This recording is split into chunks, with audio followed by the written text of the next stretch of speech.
Here's one everybody. Hope you have a great day. Hope you're enjoying your weekend. It's Labor Day weekend, so it's a long weekend for some of you. Others, just a normal weekend. But the NFL season gets started this week. Thursday night, got Lions versus the Chiefs. I'll break that down later on in this week, probably Wednesday. Once again, if you're new to the channel, Mondays, Wednesdays, and Fridays, you get videos from me. And only doing one today because Friday couldn't get to do one, so push it out to later on over the weekend. But it's all good.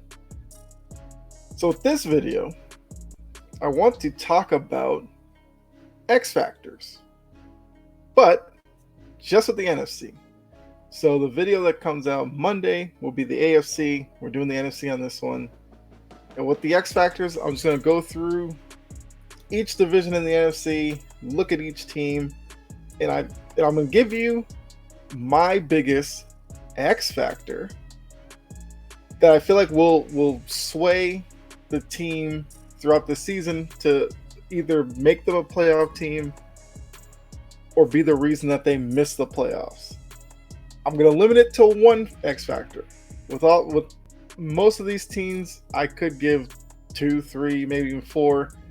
But I'll try to stick with just the one most important X factor. It'll make sense as we go along with it. So with that, let's go ahead and get started. We're going to start with the NFC West.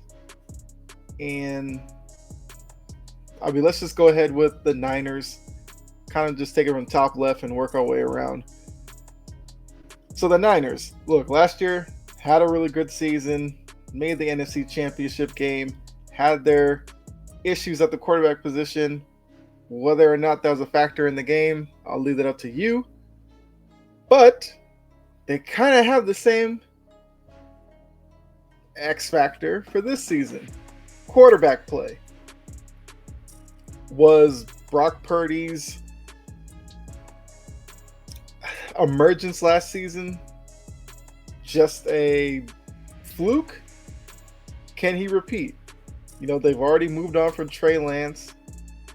So now you're looking at a quarterback room of Brock Purdy, Sam Darnold. Is that good enough to get the Niners back to where they were last season? Especially now with teams kind of understanding what kind of quarterback Brock Purdy is.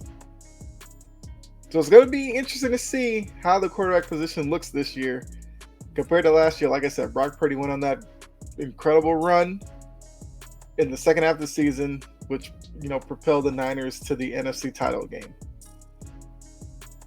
Next, let's go with the Cardinals. The Cardinals probably have a billion X factors for this season, but I guess it's going to be the desire of Kyler Murray to actually come back this year. There are no expectations out in the desert with the Cardinals. They've lost some people. It's a team that didn't have a lot of success last year. There's still talk of, Kyler Murray's maturity, stuff. Can he be a leader? All that. Not necessarily what you want to hear about for your franchise quarterback, or at least who it's supposed to be. But with the possibility of Caleb Williams sitting out there, how badly do the Cardinals actually want to win this year? Are they committed to Kyler Murray now that he has, Jonathan Gannon running the show, new coach? Maybe they're hoping for a new Kyler Murray. Or does the team find a way to keep Kyler Murray out? Hope they lose enough, take Caleb Williams, make a decision on Kyler Murray next year, and just start it over with Caleb Williams. So it's just, how much do the Cardinals actually want to win this year? For the Seahawks, the X factor to me is going to be their run defense. Because they struggled last year against the run. That's how a lot of teams were able to move the ball on them. Defensively, they have made some additions. Bobby Wagner's coming back. They drafted Witherspoon. I mean, he's a secondary, but they made some defensive additions. Offensively, I'm not necessarily worried about them. Like I said, I'm keeping it to one X factor. I guess Geno Smith could technically be one, but I'm focusing on the rush defense this year. I feel like if they shore that up a little bit, Seahawks could win the division. Now, my predictions will come on Wednesday's video because I'll be right up before the start of the season. But I'm intrigued by the Seahawks. Absolutely. So the rush defense has to improve. We'll see if the Bobby Wagner, like I said, addition helps with that. And if it does, could be a big season up in Seattle with the 12th man. So the Rams. The Rams are kind of similar to the Cardinals. Do they actually want to win this year? There's a few members of the team that I have questions about their commitment. Sean McVay basically threatened to leave, then came back and is like, oh yeah, I'm here. Kind of seems like he has one foot out the door. Aaron Donald basically retired, after the Super Bowl, decided to come back. He's got one foot out the door. Matt Stafford, after neck fusion or vertebrae fusion surgery, how committed is he, knowing that the clock is basically ticking on his career with a surgery like that? Basically down to Cooper Kupp as being the offensive weapon you have to worry about. So it's going to be struggles for them offensively at times this season. Defensively, there's no Jalen Ramsey anymore. Like I said, Aaron Donald is already thinking about beyond football. So I just wonder how many games they actually want to win. And then tie into that, they don't have a first-round pick for a while. So they're really stuck in a bad place. So, I don't know. We'll see with the Rams. I'm expecting another tough season, but stranger things have happened in the NFL. Let's move on to the South. Oh, yes, the South. And with the South, another interesting division. Last year was seen as the worst division in football. Will it be the same this year? I don't think so. I think the teams have improved slightly. Some teams more than others. But let's go ahead and get into these X factors for the NFC South. For Tampa Bay, for me, it's Baker Mayfield. I talked about it before. Baker Mayfield's the type that if you doubt him, he's going to want to try to prove you wrong. He did that in college. He kind of did that early on in his Browns career. Some people say then he found some success commercially, which derailed his momentum in Cleveland, supposedly. But now he's in Tampa Bay. Everybody's looking at Tampa Bay as kind of a dumpster fire. No Tom Brady. Leonard Fournette's gone. Mike Evans is closer to becoming a free agent. Yeah, Godwin. Offensive line, some questions about. Insert Baker Mayfield. So Baker Mayfield, like I said, puts that chip on his shoulder and elevates that offense to a certain level. The rest of the division isn't necessarily dominant in a fashion that Mayfield raises his game a little bit. Who says the Bucks can't be in the conversation to win the division? So for me, it's all about Baker Mayfield. Some people believe Baker Mayfield is kind of washed as a starting quarterback, while others feel like he might pleasantly surprise some people in Tampa Bay. So it all revolves around Baker Mayfield's play. Atlanta, their X factor. It's got to be Desmond Ridder. They made so many changes. Defensively, you bring in Jesse Bates, you bring in Jeff Okudah, you bring in Calais Campbell. Offensively, you draft Bijan Robinson, you bring in Jonnu Smith, you bring in Mac Hollins to go alongside Drake London. You still have Tyler Algier, who rushed for 1,000 yards last season, who's going to be in a running back tandem with Bijan Robinson. The biggest question mark last year was Desmond Ridder, whether or not he's good enough to be a starting quarterback. Going into this year, the question's still going to be, how good is Desmond Ridder? He has a lot to prove this year. The Falcons, Arthur Smith, are given the impression that Desmond Ridder is good enough. But based on what I saw last season, what others saw, they're not convinced. So if Desmond Ridder makes a leap in his second year, talent-wise, the Falcons could be the most talented team in the division. They could. Problem is, their biggest question mark is at the most important position, quarterback, with Desmond Ridder. Moving on to the Carolina Panthers. To be honest with you, most of this division, it's the quarterback.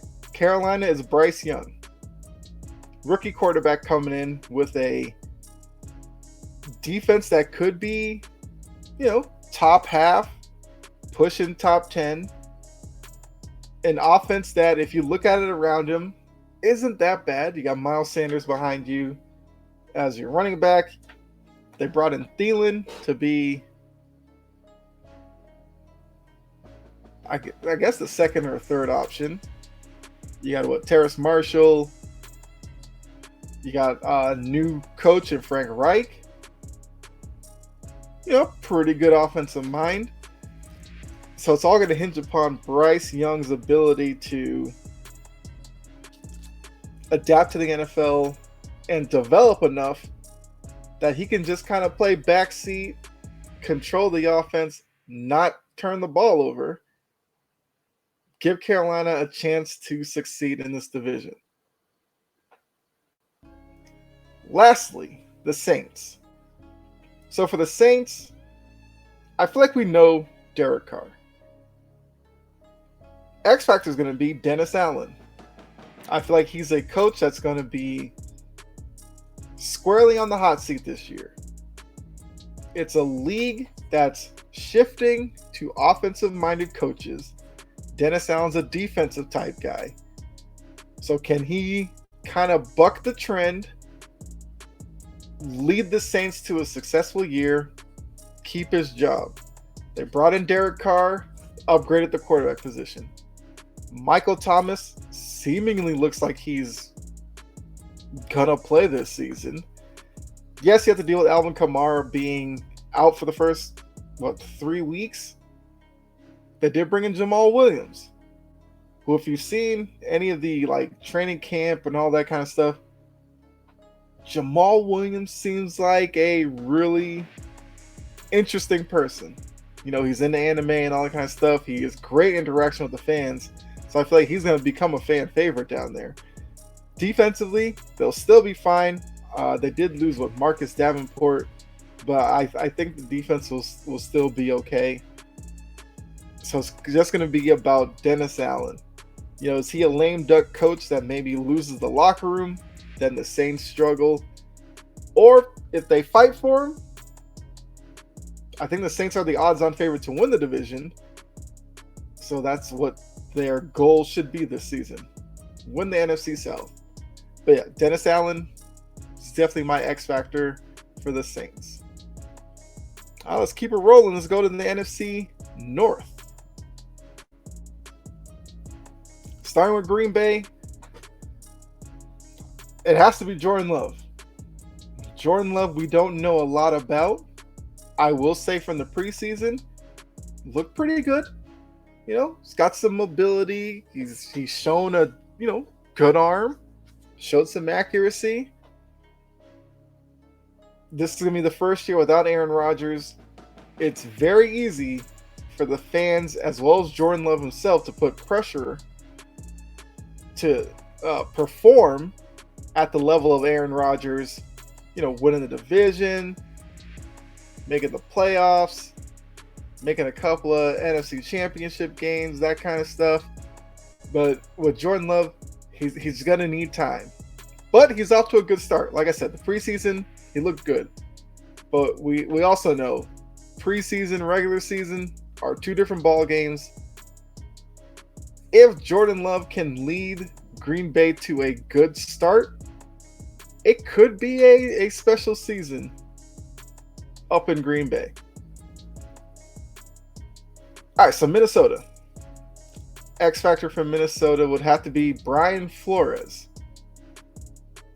I feel like it's a move that's not talked about a lot because maybe it flew under the radar. I don't know, but Brian Flores, one-time Dolphins coach, used to be in the Patriots staff. He's in charge of the defense of Minnesota. The same defense that in that playoff game last year let them down, even though a lot of that got put on Kirk Cousins because of his primetime issues. We know that. We don't have to talk about that. But if Brian Flores can get the defense middle of the road, there's still talent offensively with Kirk Cousins, who puts up good numbers in the regular season if you really dive into his numbers. Now, the loss of Dalvin Cook, yes, that's going to be an issue, but I'm intrigued to see the Brian Flores effect on the Minnesota Vikings defense. Let's keep going. Chicago. So the X factor for Chicago is going to be the rebuilt offensive line. Last season, the O-line was terrible. Justin Fields spent the whole season running for his life, and usually with that, nobody could get open downfield because he didn't really have time to survey and pick out somebody. He was just running, scrambling around, and then taking off. They put money into the offensive line. They put money into the wide receiver position with DJ Moore, well, at least capital, because that was a trade. They drafted Roschon Johnson, who's going to add to the running back room. The offense should look better. And with that, Justin Fields should look better. I think with that, Justin Fields could become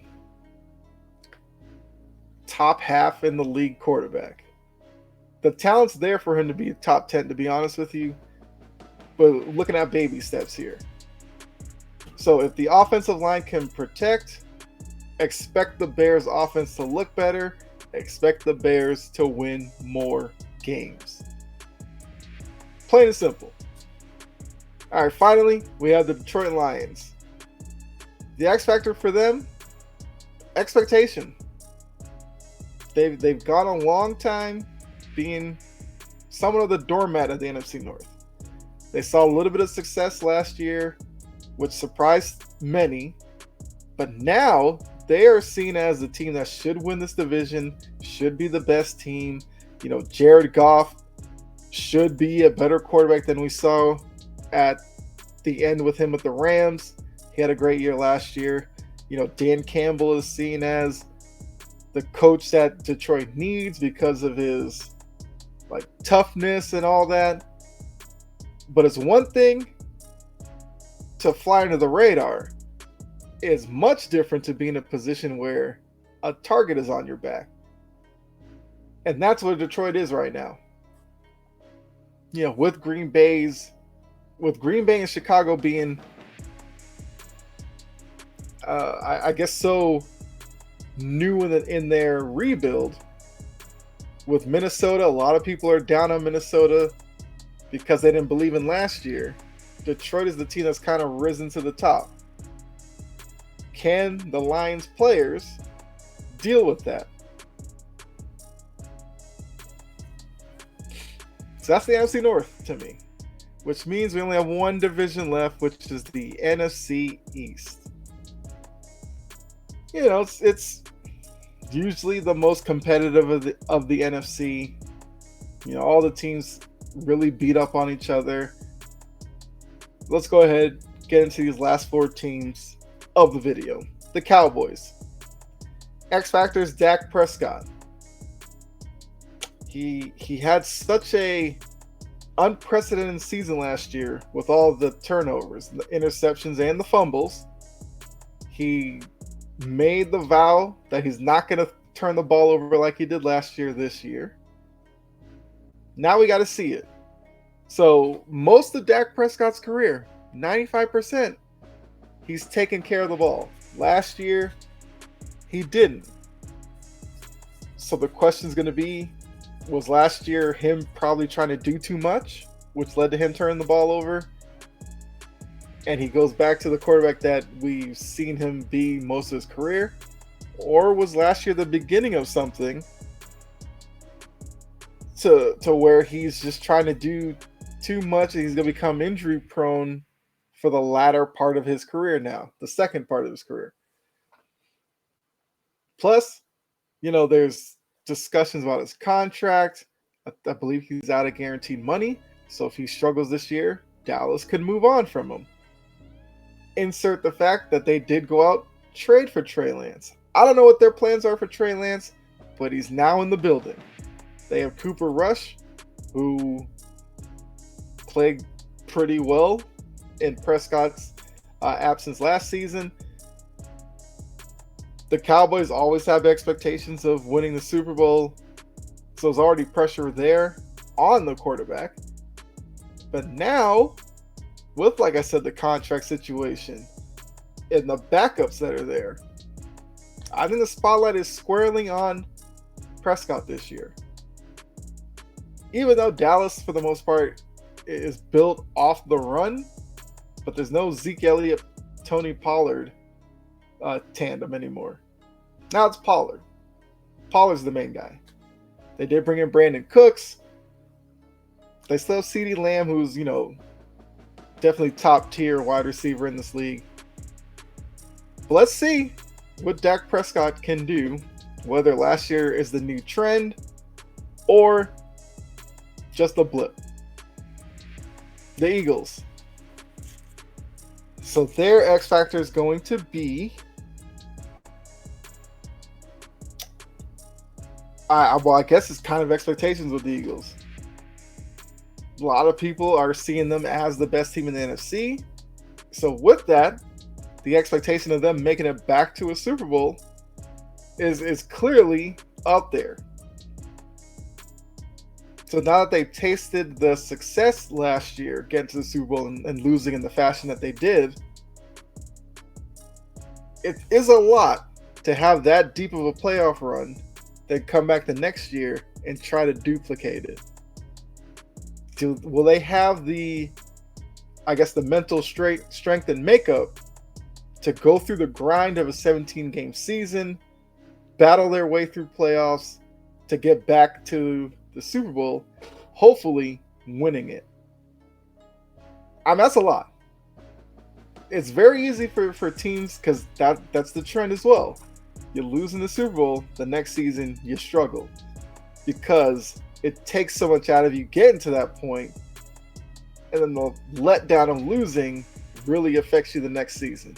So we'll see how the Eagles play after losing in the Super Bowl. I think they'll be fine, but it's just one of those oddities of NFL history. Lose the Super Bowl, struggle the year after.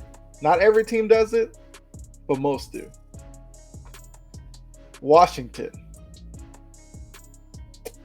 See, the X factor is,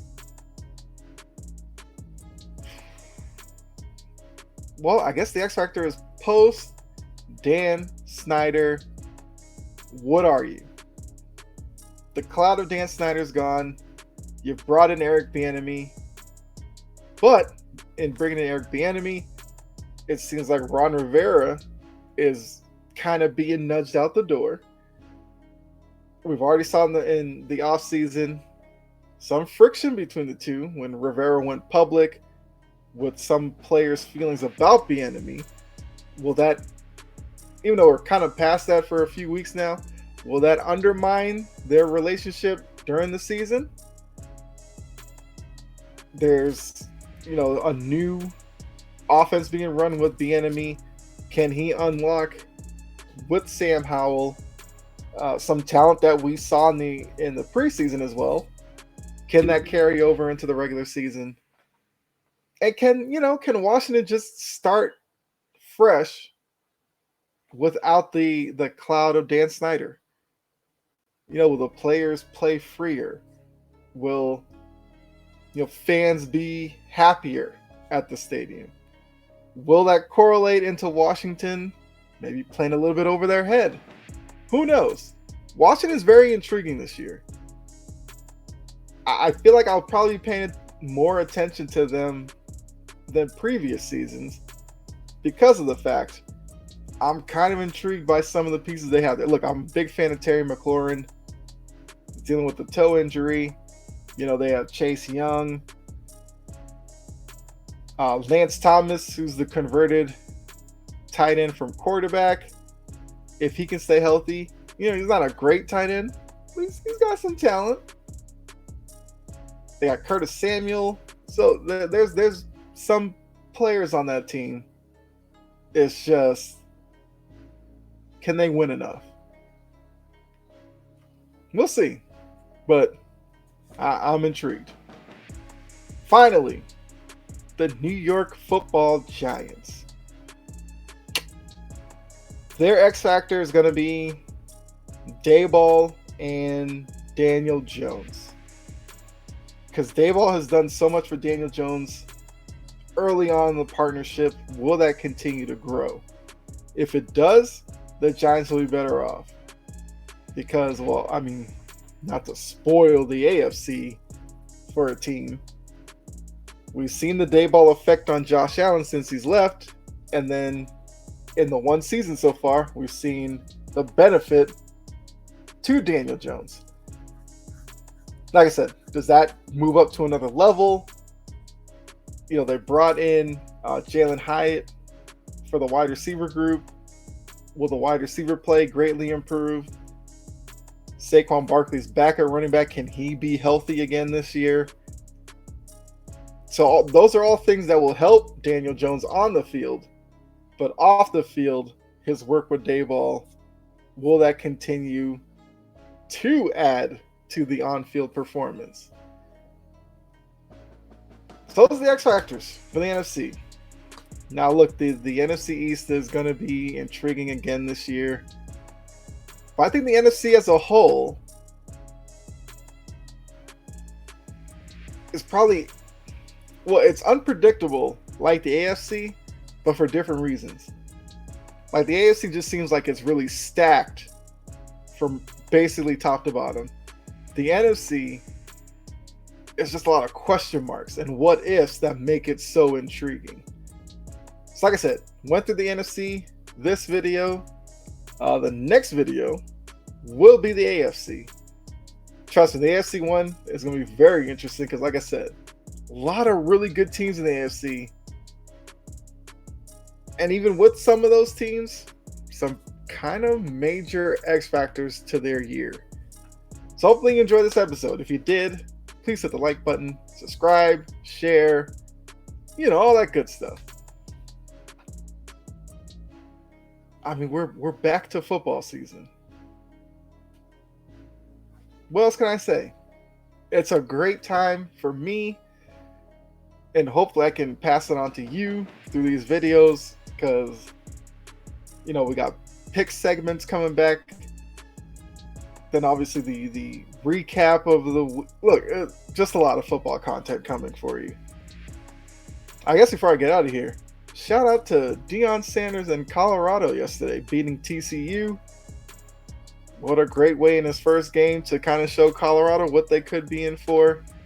I know it's not a college football episode, but I definitely just want to add that in. Great win by them.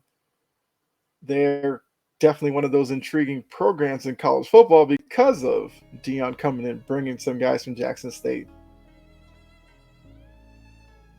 I did watch BC. They lost to Northern Illinois, but, that's neither here nor there. Let's end on a good note, okay? End on a good note. Football starts this week. I can't wait. cannot wait. So just to let you know what's coming Monday. So Mondays, Wednesdays, Fridays. Remember, that's the schedule for these videos. So Monday, AFC X Factors. Wednesday, I will give you my playoff predictions. I guess my Super Bowl prediction. And first pick of the season, Lions, Chiefs. I do think that this season I'll have a graphic that will keep track of my record for the picks. That way it'll be easier for you guys to keep track of it along with me. So we'll have a lot of fun with that. You know, I make my picks against the spread, so I cannot wait for another season of NFL picks. I believe last year I was around 500. We'll see how we do this year. But thanks again. Like I said, thanks for tuning in. Thanks for helping with the growth of the channel. You know, if you want gaming videos from me, make sure you look in the About section on the YouTube page. Click on that Twitch link. Check me out over there. Have a lot of fun with FIFA, Madden, you know, when EA Sports comes out, NBA 2K comes out. Plus, you know, you never know what you might find on the channel. Have a Discord as well. I believe that's on the About page as well. If not, I'll add it. You could join the Discord, where definitely have a lot of conversations there as well. It's kind of new. We're still building up the Discord, but would love to have you join it and join in on the conversations that we do have. I think that's everything. I think I covered it all. So I'll let you enjoy the rest of your day. Enjoy your long weekend if you do have one. And make sure you come back to the channel Monday when I drop the AFC X Factors. All right. I'll see you later. I'm out. Have a good one.